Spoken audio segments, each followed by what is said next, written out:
nyumba ye ne basahaba ku olw'enkomerero. Ekirango ekyenjawulo.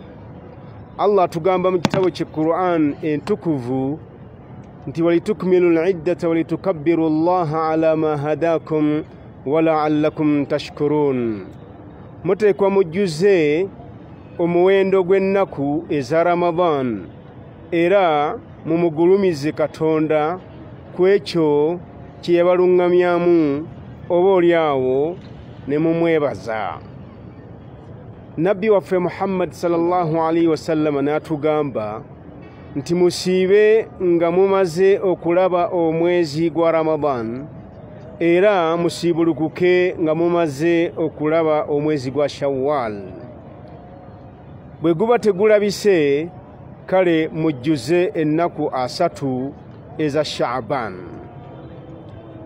Ntwala omukisa guno okubategeeza mu butongole nti omwezi gwa Shawwal gulabise akawungeezi ka leero.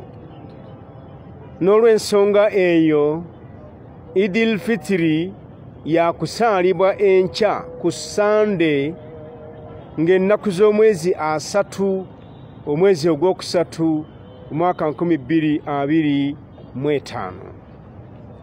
Okusaala ku muzikiti omukulu e Kampala mukadde kujja kubeerawo ku ssaawa 2 ez'okumakya era kujja kukulemberwa ow'ekitiibwa Mufti wa Uganda Dr. Sheikh Sha'ban Ramadan Mubajje. Ku lwa Uganda Muslim Supreme Council ne ku lw'ow'ekitiibwa Mufti wa Uganda mbaagaliza mwenna okusaala n'okujaguza Idil Fitri nga mugoberera amateeka n'enjigiriza ey'Obusiraamu. Nsaba Allah ffenna akkirize emirimu gyaffe.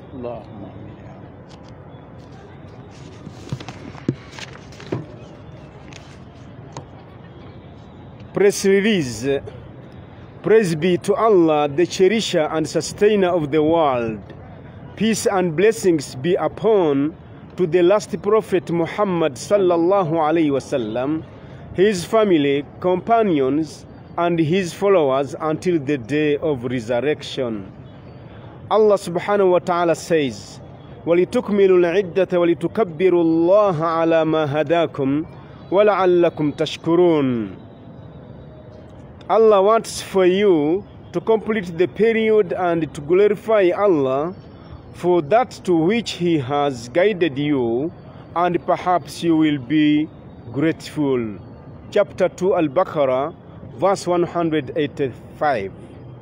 The Prophet sallallahu alaihi wasallam says, "Sumu li ru'yatihi wa aftiru li ru'yatihi fa in ghubbiya alaykum fa akmilu iddata Sha'ban 30 muttafaqun alayh." Fast when you see it, the moon of Ramadan, and stop fasting when you see the moon of Shawwal. And if it is obscured from you or too cloudy, then count it as 30 days of Sha'ban. Agreed upon between Muslim and Bukhari. Dear brothers and sisters, I would like to inform you that the moon of Shawwal has been sighted this evening. Therefore, Eid al-Fitr will be celebrated on Sunday, 30th March 2025. The prayer at National Mosque Old Kampala, Uganda Muslim Supreme Council headquarters will be held at 8 a.m. and will be led by His Eminence, the Mufti of Uganda, Dr. Sheikh Sha'ban Ramadan Mubajje. On behalf of Uganda Muslim Supreme Council and His Eminence, the Mufti of Uganda, I wish you a successful celebration of Eid al-Fitr according to the Islamic teachings and guidance. May Allah accept our good deeds. Kullu amin wa antum bi khair. Wassalamu alaikum wa rahmatullahi wa barakatuhu. Wa alaikum assalam wa rahmatullahi wa barakatuhu.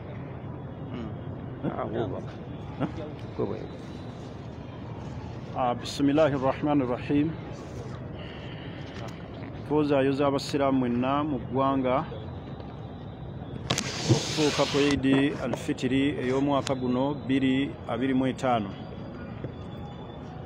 Tubakubiriza ekiro kino kyennyini okutandika okuleeta takbiraati nga bwe yali enkola ya nabbi waffe Muhammadin sallallahu alayhi wasallam. Tuleete takbiira ezo paka lwe tunaatuuka we tugenda okusaalira Eid al-Fitri. Tubakubiriza abasiraamu okwongera okujaguza wamu ne bannaffe nga tubayozaayoza okutuuka ku lunaku luno olw'ekitiibwa, mu nnaku Allah subhanahu wa ta'ala zatutuusizaako nga za masanyu gye tuli.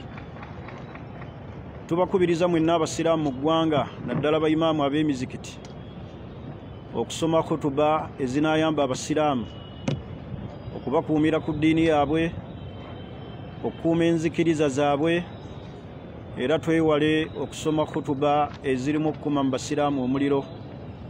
Wabula tubakubirize okubeera obumu, okunyweza akiida, okunyweza eddiini yaabwe awamu n'okukuuma okusiiba kwabwe. Ng'era bwe tubakubiriza bulijjo okukuuma Ramadani yammwe, okwewala ebikujjuko byonna ebisobola okwonoona Ramadani yammwe. Tusigale nga tuli bumu, tusigale nga tutambulira wamu, twetabe mu kusaala, ate era tuyambe ku bannaffe abali mu mbeera ez'obuzibu basobole okusanyukira wamu naffe ffenna ng'abasiraamu. Twanguwe bunnambiro buli musiraamu yenna okuwaayo zakatul fitiri nga nabbi waffe Muhammad sallallahu alayhi wasallam bwe yali agiwa, kubanga mulimu okutukuza okusiiba kwaffe. N'olw'ensonga eyo bamibamba emizikiti mwanguyiriza abasiraamu okulaba nga batoola zaka bagibatuusaako ng'esswala tennaba kubeera ng'eyimirirawo. Twetabe mu Idi eno ffenna, tujje mu bungi, tujje tusaale, twolese ekitiibwa eky'obusiraamu, era nga tusigadde tusaba Allah subhanahu wa ta'ala atutuuse mu Ramadani eziddako emyaka gyonna. Wassalamu alaikum wa rahmatullahi wa barakatuh. Wa alaykum assalam wa rahmatullahi wa barakatuh. Barakallahu fiik.